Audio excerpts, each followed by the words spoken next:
Are you looking to spark meaningful conversations and engage with your followers on Instagram like never before? Instagram Notes is the perfect feature to help you do just that. It's an easy and effective way to start discussions, share prompts, and make your profile stand out. First, make sure your Instagram app is fully updated to the latest version.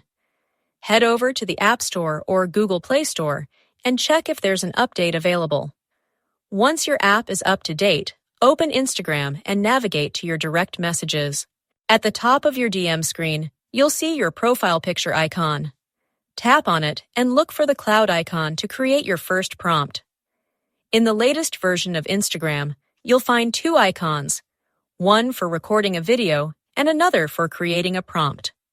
To create a prompt, tap on the icon with a question mark. A text box will appear where you can enter your prompt. Keep it short and engaging, as notes have a 60-character limit.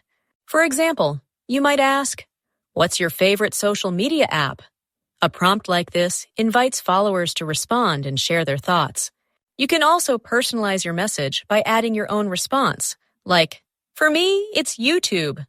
Once you're happy with your prompt, hit share. When followers or close friends see your prompt, they can tap on it to view your response and reply directly to you. This opens up a private conversation, encouraging more meaningful interaction. Instagram Notes is a great way to engage with your audience in a more personal and authentic way. By asking thoughtful questions and sharing your own answers, you'll create an inviting space for conversation. Start using Instagram Notes today and watch your community grow.